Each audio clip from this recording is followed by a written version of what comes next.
Good. I feel, pretty good. I did some conditioning today, and of course, the lungs almost exploded, but it's getting there. I just need to be patient. So, what's kind of been the process like of getting your wind back? Wind, yes, yeah. I mean, legs and everything else feels fine. Today I play some pickup game, and first game was okay, second game too, and then the third one I hit the wall. But it's the most that I did, in the past 10, 11 days, so it's normal. When you look at this Boston team, just what stands out most about them, and what do you guys have to do to come out on top? They have they have a lot of weapons. Brown and Tatum, they're the main two guys, but everybody else are really, playing well for those two guys, play as a team. We know that they're really good defensively. That they show in the games that they like to switch a lot. So every game is different, but we have to be prepared for their physicality, especially defensively, and try to be solid with the ball. So if you don't turn the ball over, I think so we can score on anybody. So it's going to be fun. So. Are they more physical? Excuse me? You mentioned their physicality. Is that something? What about that stands out? I mean, defensively, they're switching. I think so they're doing amazing job, especially the guy who is coming to a screen. They push him up and then they switch. They kill that trigger. And, most of the teams, they're not getting those triggers and they get flat in offense. So I think so it's going to be really important, just run with the pace, set good screens, roll, collapse the defense, and try to play a team ball. But we got weapons too. Kyrie and KD, they're such a great one-on-one players. They can break defense down, so that's something that it's nice to have. Do you agree with the assessment that teams that can aggressively switch everything, kind of make it harder to play team ball, and you kind of get lured into a little definitely. one-on. Because, like I said, when they switch aggressively, they kill that trigger, and then you see, you don't have a pocket pass, you don't have advantage, and usually they make you, to play one-on-one, one against two. It's ISO ball most of the time. So, but it all depends what kind of players you have in your team. So we got one of the two best ISO players in the league. So we'll see. Do you like ISO ball for yourself?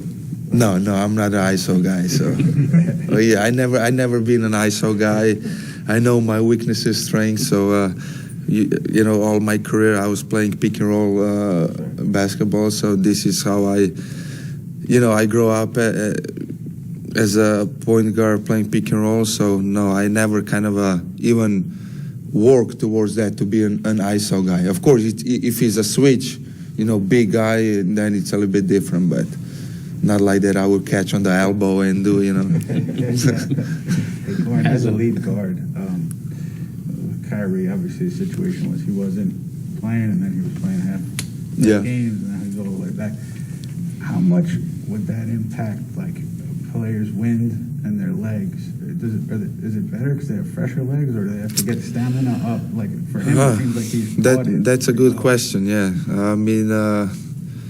it's important how much work you put, behind the scenes. When he wasn't able to play in home games, I see him every day here. He would play and he would do his conditioning.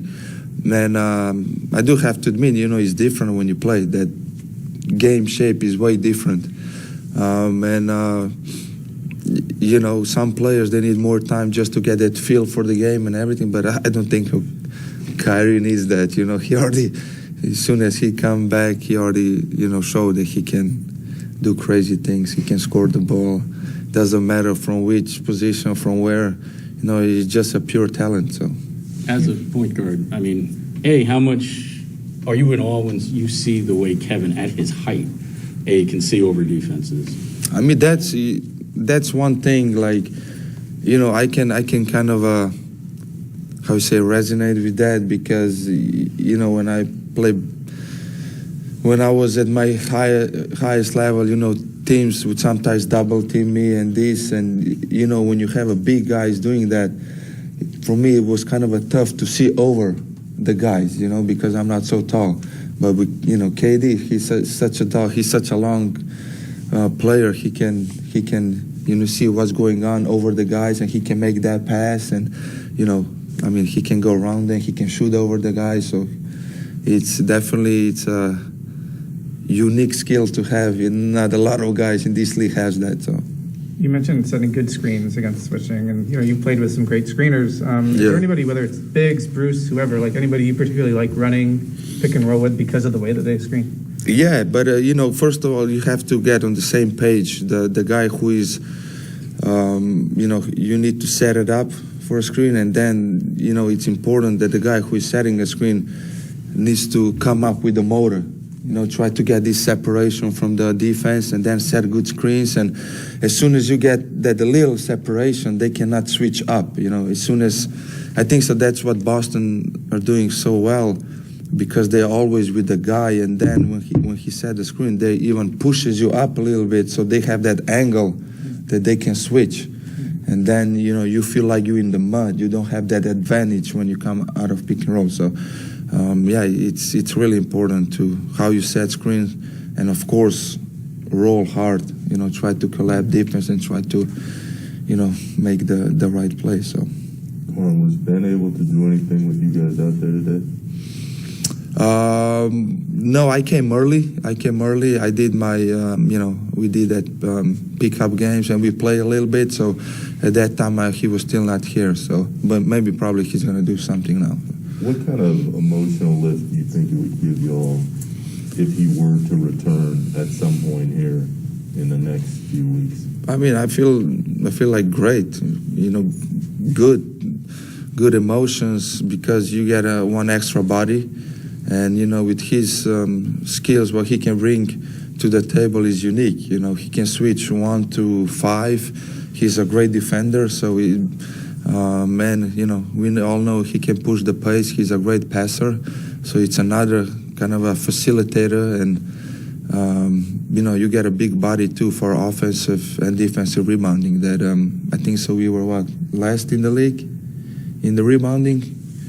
I think either defensive or offensive, one of them was last year. Yeah, something like so. That definitely helped when you have KD out there, Drummond, and then Ben.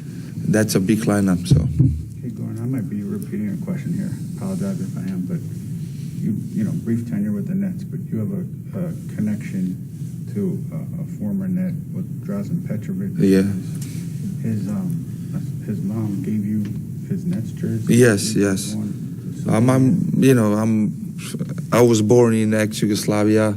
Of course, I was a kid. I was only 3 years old when the war, break up, and everybody separated. But when you as a kid, and when you watch highlights and everybody's talking about Dražen Petrovic, he was an idol not only in Croatia but all over the Europe. Even when he played for Real Madrid, scoring 60 points, and it's something that he's an icon out there, a myth, a legend. So for me, I was always a huge fan of his, and when I came to the league, and when we won a gold medal with my national team, his mom reached out to me, and she told me that how I lead my national team, and that I kind of she told me that kind of reminds her of her son when he was playing for Croatian team. So that was something that I didn't expect it, but I was really thrilled, and happy that she thought of me like that, and she gave me the Dražen Petrovic jersey, and I give her my jersey. She put it in a Dražen Petrovic museum in Zagreb, and that was something that was really unique. And we all know the story, what happened.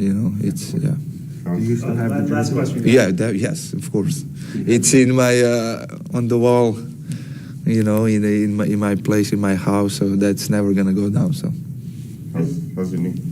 good. Knee is good. Do you wear that under your I wear a different brace when I play, but just for for practice, I wear this one, the heavy one. I call it RoboCop, man. Thank you, guys.